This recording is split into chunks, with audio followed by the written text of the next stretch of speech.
جیسا کہ میں ہمیشہ سے اس سچ کو دہراتا رہتا ہوں کہ اگر پاکستان کا مولوی طبقہ قادیان شکن بھٹو حکومت نظریہ ختم نبوت سے بے وفائی اور بھٹو کو دیا یہ عہد نہ توڑتا کہ بھٹو کے مرزائیوں کو کافر قرار دینے کے کارنامے کی وجہ سے دینی جماعتیں ہمیشہ ہمیشہ بھٹو کا ساتھ دیں گی، تو یقین کامل ہے کہ بھٹو نے پاکستان کے ہر ادارے سے قادیانیوں کو نکال دیا ہوتا، اور خاص طور پہ پاک فوج، جس کو چند مرزئی جرنیلوں نے ناپاک فوج بنا کر رکھ دیا ہوا ہے۔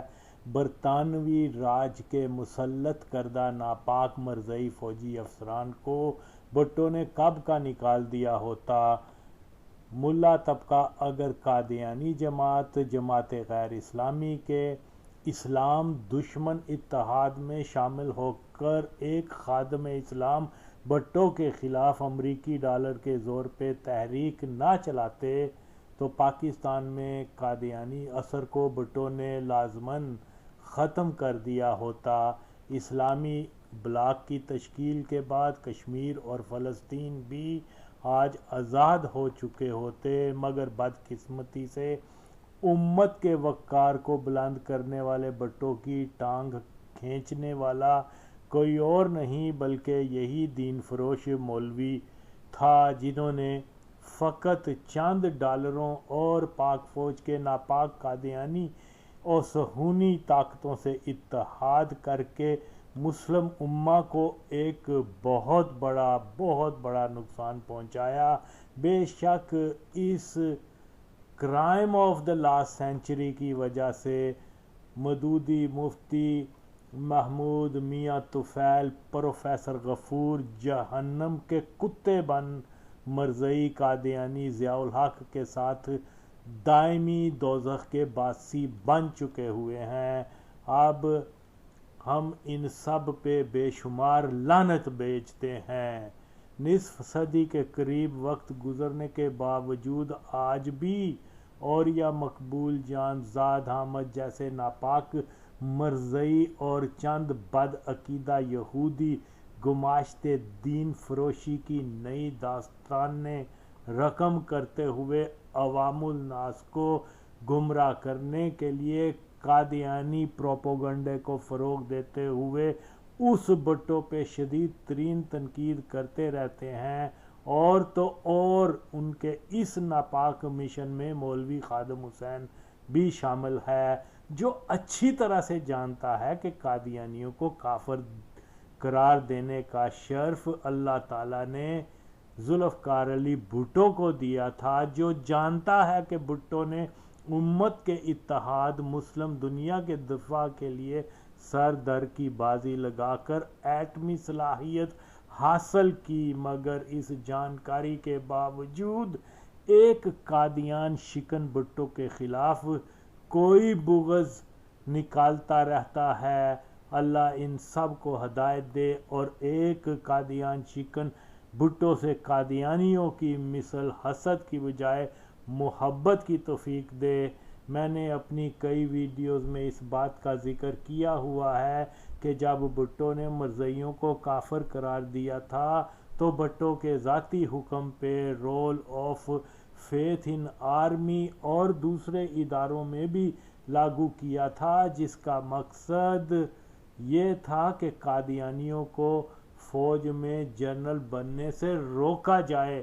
لیکن جب اوریہ کنجری ماں کے پتر کا مرزئی ضیاء، جس کو وہ حرامی اوریہ اسلام کا مجاہد و جہادی کہتا پھرتا ہے، ضیاء نے جب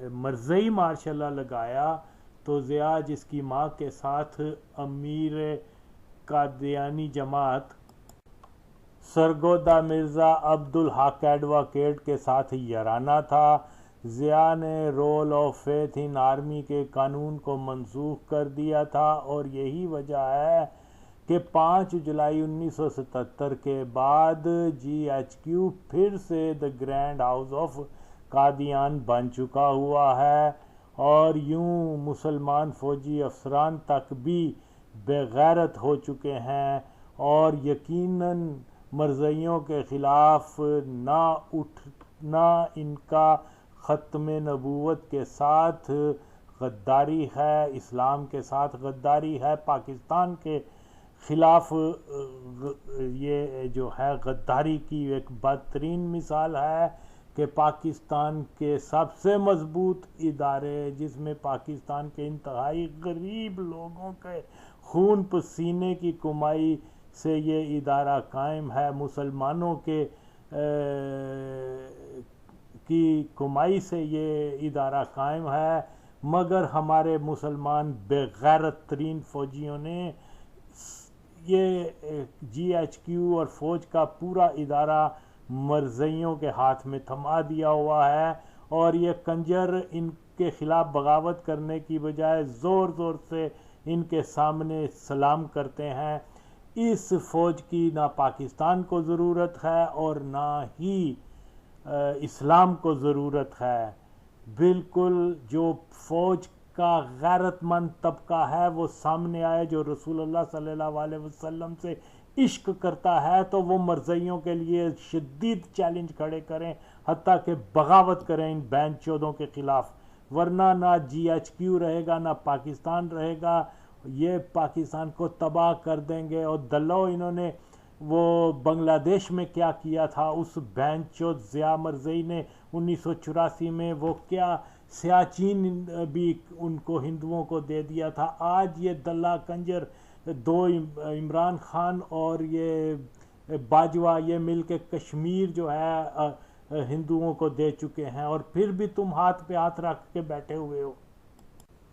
لعنت بے شمار ان ناپاک فوجی افسران پہ جنہوں نے ضیاء مرزائی سے لے کر قمر جاوید باجوہ تک کے تمام ناپاک زندیق مرزائی جرنیلوں کا ساتھ دیا اور آج بھی دے رہے ہیں۔ ضیاء ولد الزنان نے پاکستان میں مرزائی افسران کی ایک طویل قطار بنا دی تھی، اور کیانی ہو، روہیل شریف یا کرامت، یہ سب یا تو چھپے مرزائی ہوتے ہیں یا پھر مرزائی ایجنڈے پہ کام کرنے والے بدترین اسلام دشمن ہیں۔ اس لیے اگر فوج کو قادیانی کے اثر سے نہ نکالا گیا تو پاکستان تباہ و برباد ہو جائے گا۔ وہ مادر چود نجومی جعلی پیر جو ایک ایسے پاکستان کو دنیا کی سپر پاور کہہ کر قوم کو خوش فہمی میں مبتلا کرتے رہتے ہیں، جس پاکستان کے سیاہ سفید کے مالک ہی مرزائی بن چکے ہوئے ہیں، ان حالات سے نکلنا ہے تو صرف اور صرف فوج کے غیرت مند مسلمان طبقے کو قادیانی جرنیلوں کے خلاف لازمی بغاوت کرنی ہوگی۔ دوسری صورت یہ سب افسران اسلام کے غدار اور پاکستان کے دشمن ہیں۔ آج ہم دیکھتے ہیں کہ پاکستان کی فوج مکمل طور پہ قادیان کی فوج بن چکی ہوئی ہے۔ ہم جانتے ہیں کہ یہ فوج کے قادیانی جرنیل ہی تھے جنہوں نے نہتے مسلمانوں کو ہزاروں کی تعداد میں صرف اس لیے 1953 میں قتل کر دیا کہ وہ ایک جائز مطالبہ کر رہے تھے کہ قادیانیوں کو عہدوں سے ہٹاؤ اور ان کو کافر قرار دو۔ ہم جانتے ہیں کہ پاکستان کی عوام کے منتخب کردہ ذوالفقار علی بھٹو کو مرزائی جرنیلوں نے قتل کیا۔ اس کے باوجود ختم نبوت کے نام نہاد محافظ انہی مرزائی کتوں کو سلام پیش کرتے ہیں۔ اس ویڈیو میں بھٹو شہید کے the rule of faith in army کا حال ایک نامی گرامی مرزائی بریگیڈیئر اعجاز احمد خان، جس کے نام پہ ضیاء الحق مرزائی نے اپنے بیٹے کا نام رکھا تھا، اس کی زبانی سنا جا سکتا ہے کہ بھٹو کے دور میں کیسے قادیانیوں کو rule of faith in army کے فارم پر دستخط کرنے کا قانون بنایا گیا تھا۔ بھٹو کیسے قادیانی افسران کی ترقی کی راہ میں رکاوٹ تھا، قادیانیوں کی ترقی کی فائل پہ دستخط نہیں کیا کرتا تھا، مگر بھٹو کی کھلی قادیانی مخالفت کو دیکھ پھر بھی کچھ ناپاک لوگ کہتے ہیں کہ بھٹو مولویوں کے دباؤ میں آ کر قادیانی مخالف ہوا تھا۔ اب پوچھو اس بڈھے سیل ککڑ قادیانی ڈاکٹر مبشر حسین اور بہن چود لبرل کو کہ قادیانیوں کی ترقی کی فائل پہ دستخط نہ کرنے کا بھی کسی مولوی کا بھٹو پر دباؤ تھا کیا؟ Rule of faith in army کا قانون بھٹو نے کسی مولوی کے دباؤ میں بنایا تھا کیا؟ قادیانیوں کو غیر مسلم قرار دینے سے قبل اگر بھٹو دسمبر 1972 میں ایئر مارشل ظفر چودھری مرزئی نے جب مرزا ناصر کے ربوہ جلسہ میں پاکستان ایئر فورس کے طیاروں سے سلامی دی، گل پوشی کی، تو بھٹو نے ایئر ظفر چودھری کو ڈانٹتے ہوئے سبق دوش کر دیا تھا۔ کیا یہ سب کسی ملا کے دباؤ کا نتیجہ تھا؟ جی نہیں، فوج اور فضائیہ کے مرزئی افسران نے بھٹو کو قتل کرنے کی 3 ناکام کوششیں کیں، مگر چوتھی کوشش میں 4 اپریل 79 کو انہوں نے پھانسی بھٹو کو دی اور وہ اپنے ناپاک منصوبے میں کامیاب ہوئے۔ تو بھٹو نے کیونکہ سمجھ لیا تھا کہ مرزئی پاکستان کے مالک بننا چاہتے ہیں اور اسلام کے نام پہ بننے والے ملک کی پہچان قادیان کے نام پہ کرنے کے منصوبے پر عمل پیرا ہیں۔ بھٹو چونکہ دشمن کو پہچان چکا تھا، اس لیے دشمن کو کافر قرار دے ان کو زیر کر گیا۔ اور یہ علیحدہ بات ہے کہ مولویوں اور قادیانی فوجیوں کی بدترین غداری سے قادیانی ایک بار پھر سے پاکستان پہ مسلط ہو چکے ہوئے ہیں۔ بدقسمتی یہ ہے کہ ان تمام حقائق کو یکسر نظر انداز کر کے لبرل، قادیانی اور دینی طبقہ مل بھٹو کو برا کہتے رہتے ہیں۔ قادیانی، وہابی، دیوبندی، جماعت غیر اسلامی تو اس بھٹو مخالف مہم میں ہر دم متحرک رہتے ہیں، مگر اب صلح کلیت کا نمائندہ خادم حسین بھی اس میں شامل ہو چکا ہوا ہے۔ اس شخص کے جہالت میں مبنی گمراہ کن بیانات سن کر حیرانگی ہوتی ہے۔ کہتا ہے کہ جن کو خاتم النبیین کہنا نہیں آتا وہ کیوں ہم پہ تنقید کرتے ہیں، جبکہ یہ تو کوئی دلیل نہیں ناموس رسالت صلی اللہ علیہ وسلم کے پاسدار ہونے کی کہ خادم حسین کو علم نہیں کہ جب 2 پٹھان رام پال کو قتل کرنے لاہور آئے تو ان کو پہلا کلمہ کے سوا دوسرا کلمہ تک پڑھنا نہیں آتا تھا، تو خاتم النبیین کا مفہوم درست تلفظ سے بھی ادا نہیں کرنا آتا ہوگا۔ غازی علم الدین شہید کو لوگ طعنہ دیا کرتے تھے کہ تو نماز پڑھنے نہیں آتا، اور یہ بھی قیاس ہے کہ اس کو بھی خاتم النبیین کا مفہوم درست تلفظ تک نہیں آتا ہوگا۔ 1953 کی تحریک میں نبی کے نام پہ اپنا سینہ گولی کے آگے کرنے والوں کو خاتم النبیین کا مفہوم درست تلفظ تو کیا، اکثر کو تو اسلام کے بنیادی احکام بھی معلوم نہیں ہوں گے۔ ناموس رسالت کے سچے سپاہی اور شہید ذوالفقار علی بھٹو کو بھی خاتم النبیین شاید نہ کہنا آتا ہو، مگر ان افراد سے اللہ نے وہ کام لیا جو حافظ قرآن کے نصیب تک میں نہ آ سکا۔ اگر ختم نبوت کا محافظ وہی ہے جو قرآنی آیات کا تلفظ درست جانتا ہے، تو علم الدین ممتاز قادری اور بھٹو کی جگہ مفتی منیب، کوکب نورانی اور جلالی و خادم حسین راہ حق کے شہید بنے ہوتے۔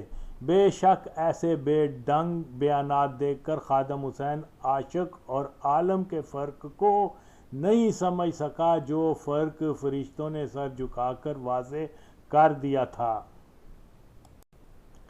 خادم حسین صاحب اعلیٰ حضرت امام فاضل بریلوی کو اپنا پیر و مرشد بھی مانتا ہے، اور اوریہ کے اس بیان کا رد بھی نہیں فرماتا کہ جب اس ناپاک مرزئی نے یہ کہا کہ آج تک بریلویوں میں خادم حسین جیسا اہل علم کوئی پیدا ہی نہیں ہوا، بہرحال ختم نبوت سے وفا کا یہی تقاضا ہے کہ مالونہ کو رہا کرنے والے باجوہ جیسے زندیق مرزئی اور لندن جار ناپاک ترین بینسا بلاگر گستاخوں کے ساتھ پارٹی منانے والے پلید اور ممکنہ مرزئی جنرل آصف غفور کو اسلام کا سپہ سالار نہ کہا جائے، بلکہ ہر سچے عاشق رسول کا اولین فرض یہ ہے کہ وہ کھل کر مرزئی کو مرزئی بولے، مرزئی کو مرزئی بولے۔ یہ ٹوپی ڈرامہ مولوی جہاد کی بات کرتے ہیں مگر مرزئی کو مرزئی کہنے سے ڈرتے ہیں۔ الٹا مرزئی کو مسلمان کہہ کر کس نظریہ ختم نبوت کی وفاداری کا پاس نبھا رہے ہیں؟ فوج میں مرزئی تسلط کو چیلنج نہ کرنے والا جو کوئی بھی ہے وہ غدار ختم نبوت ہی ہے۔ ہمیں ہر صورت بھٹو کا بنایا قانون rule of faith in army کو بحال کروانے کی تحریک چلانی ہوگی، اعظم کلاد مارکیٹ کا نام تبدیل کروانا ہوگا، عمران خان باجوہ بزدار وغیرہ کے مرزئی ہونے کے ناقابل تردید ثبوتوں کی بنیاد پر ان مرزئیوں کو ہٹانے کا مطالبہ کرنا ہوگا، دیوبندی اور قادیانی بائی بائی نہ کہ بریلوی دیوبندی بائی بائی جیسی سازش کا شکار بننا ہوگا۔ جو کوئی یہ کہتا ہے کہ دیوبندی بریلوی اختلاف ایسا ہی ہے جیسے چار اماموں کا اختلاف ہے، وہ اپنے اس بیان کو واپس لے، نہیں تو اعلیٰ حضرت کے مسلک کو بدنام کرنے کی کوشش سے باز رہے۔ ویڈیو کے آخر میں 1974 میں بھٹو شہید نے جب مرزئیوں کو کافر قرار دیا تو rule of faith in army کا قانون بنایا جس کو ضیاء مرزئی نے ختم کر دیا تھا۔ اس کا اعتراف خود مرزئی بریگیڈیئر اعجاز احمد خان کر رہا ہے۔ یاد رہے کہ اعجاز احمد خان اور ضیاء الحق عید کی نماز پڑھنے قادیانی عبادت گاہ جایا کرتے۔ اس ویڈیو میں صاف طور پر یہ ثبوت بھی مل جاتا ہے کہ پاکستان کا جی ایچ کیو بھٹو دور سے قبل اور اس کے بعد مکمل طور پر مرزئیوں کے زیر کنٹرول رہتا چلا آیا ہے۔ اب وقت ہے کہ جی ایچ کیو کو اسلام، پاکستان اور کشمیر کے غدار مرزئی ٹولے سے آزاد کیا جائے۔ یورپین گرل فرینڈ وائن کے رسیا ایک طوائف کے قاتل علامہ اقبال کو ولی اللہ بنا کر پیش کرنے کی کوشش اب بند ہونی چاہیے کہ ٹھیک ہے وہ اچھا شاعر تھا، اس نے شاعری بھی اچھی کی، لیکن اتنا زیادہ تعریف کرنا جو ہے وہ بھی بہتر نہیں۔ اصل جو علامہ اقبال کی جگہ جو عملی طور پر سچے عاشق رسول ثابت ہو چکے ہیں وہ ذوالفقار علی بھٹو ہے۔ بھٹو ہے، ممتاز قادری ہے، ان کی بات کی جائے۔ بھٹو شاعر تو نہیں تھا مگر بے شک اقبال سے بڑا عاشق رسول تھا۔ بھٹو کے طریقہ کار پہ چل کے ہی مرزئیوں کو بے نقاب کیا جا سکتا ہے، نہ کہ اقبال کی شاعری سنا کر مرزیت کا مقابلہ کیا جا سکتا ہے۔ نبی پاک کی حرمت کی خاطر ہر خاص و عام کو فوج کے مسلمان افسران میں اسلامی غیرت کو بیدار کرنے کی کوشش کرنی ہوگی۔ فوج میں مرزئی تسلط کو ختم کرنا اس وقت کا سب سے بڑا جہاد ہے، نہ کہ مرزئی باجوہ کی چمچہ گیری کر اس کو خام خواہ میں مسلمانوں کا سپہ سالار بنانا۔ پاکستان کا مسئلہ مرزیت کو قابو کرنا ہے، یعنی مرزئی ہٹاؤ۔ جب ہم اپنے پیارے ملک ولیوں کی دھرتی پاکستان کو مرزئی قبضے سے آزاد کروا لیں گے تو اس کے بعد ہی پاکستان کی ترقی و خوشحالی ممکن ہے۔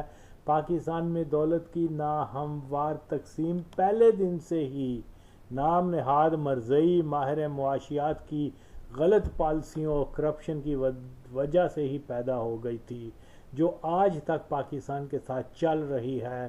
یہ مرزئی ہی تھے جنہوں نے سب سے پہلے الاٹمنٹ کے نام پہ پاکستان میں کرپشن کی بنیاد ڈالی۔ یہ مرزئی ہی تھے جنہوں نے اپنے فوجی افسران کی مدد سے ملک میں بار بار مارشل لاء لگوائی، ہزاروں مسلمانوں کو شہید کروایا۔ یہ سول و عسکری مرزئی اسٹیبلشمنٹ تھی جنہوں نے اسلام کو بدنام کرنے کے لیے وہابی تعاون سے وہابی ڈیتھ اسکواڈ تشکیل دیے، جس کی وجہ سے بھارت کو کشمیر میں 7-8 لاکھ فوج جمع کرنے کا بہانہ مل گیا۔ امریکہ کے اشارے پہ حمید گل جیسے زندق قادیانی مرزئی جرنیلوں نے القاعدہ اور بچہ باز طالبان بنا کر پاکستان کو صہیونی نیٹو فوج کے گھیرے میں لا کھڑا کیا۔ یہ قادیانی ہی تھے اور ہیں جنہوں نے بلوچ، پشتون، علیحدگی پسندوں، سندھو دیش اور خود کا حملہ آور پیدا کیے۔ پاکستان زندہ باد، مرزئی ہٹاؤ تحریک کا ساتھ دو۔ From the government side, from the GHQ side, I was the kind of chief prosecutor, but I wasn't appearing. We had deployed a lawyer. Ghazala کو ہم نے مقرر کیا ہوا تھا ٹریبیونل کا چیئرمین۔ میری اس سے روز بات ہوتی رہتی تھی۔ بہرحال اس کے بعد بھٹو صاحب اس سے خوش ہو گئے، وہ ایسا انہوں نے چیف بنا دیا وغیرہ۔ جب وہ چیف بن کے آ گئے تو جی ایچ کیو میں جب آئے تو مجھے ملے، کیوں ایجاد کیا حال ہے تیرا؟ میں کہی ٹھیک ہے۔ کہنے یار تھوڑا جا رہے ہو تو میں کہی جا رہا ہوں۔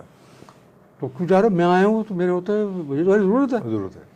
میں کہی میں نہیں جاتا، میں نے جان کے کہا۔ کہنے لگا اس نے ڈی سی کو بلایا تو کہنے لکھو ان کا نام، کل صبح MS بولو مجھے ان کی فائل میں۔ مجھے سب سمجھتی فائل میں کیا لکھا ہوا۔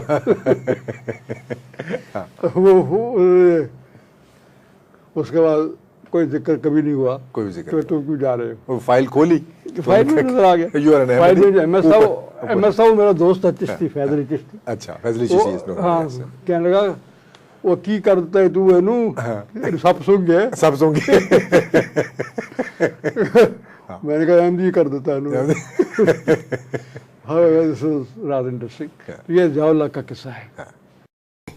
میں نے بطور یہ جو آپ کو خط لکھا گیا آیا یہ بحیثیت صوبائی امیر ہونے کے، یا آپ کو ذاتی طور پر بھی جانتا تھا؟ ذاتی طور پر میرے بڑے بھائی کا یہی عبدالرحمٰن جنہوں نے میری پرورش کی تھی، اس کا والد بابو اکبر علی، وہ بھی مولوی اکبر علی کہلاتا تھا۔ بابو اکبر علی، ہاں بابو اکبر علی بھی کہتے تھے، مولوی اکبر علی بھی۔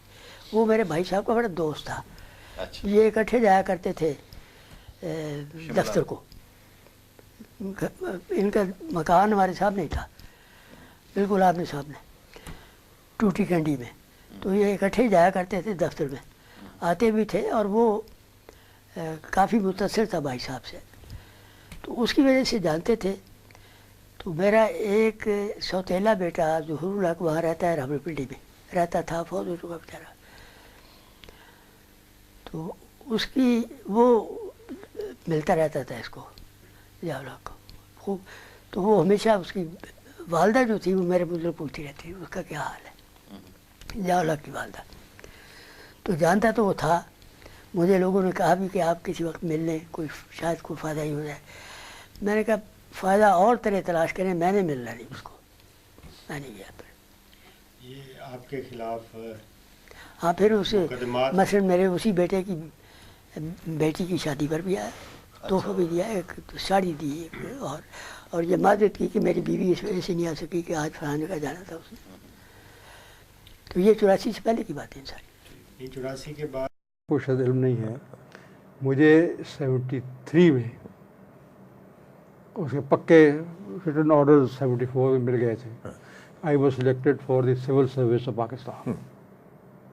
اچھا سول سروس پاکستان، اچھا وہاں transfer from the army to the civil service of Pakistan. ٹھیک ہے، اچھا ہوتا ہے نارملی ایسا نہیں، وہ میرے پاس سارے کاغذات۔ آپ کو میرا خیال ہے سیکرٹری، ڈپٹی سیکرٹری سمویئر، جوائنٹ سیکرٹری اپوائنٹ کر رہے تھے۔ کوئی وہیں جا سکتا ہے۔ اس کا یہ ہوا کہ وہ بھٹو صاحب نے اس کو کر دیا کہ میری پہلی، وہ سب بتایا ہوا اسٹیبلش سیکرٹری نے جو وقت تھا کہ بھٹو صاحب کا فائل بھیجتے ہیں تو وہ واپس بھیج دیتے ہیں۔ تیسری دفعہ گئی تو don't send it again to me, file میں لکھا ہوتا تھا میں MD ہوں وغیرہ وغیرہ۔ خیر that is beside the point. تو سول سروس کی سلیکشن جو تھی وہ ہو چکی ہوئی تھی، وہ ختم ہو گئی ہوئی تھی۔ پھر وہ ختم، ظاہر ہے، پھر وہی فائل، پھر وہی احمدیت، وہی ٹھیک ہے۔ کوئی شاید علم نہیں ہے، مجھے 73 میں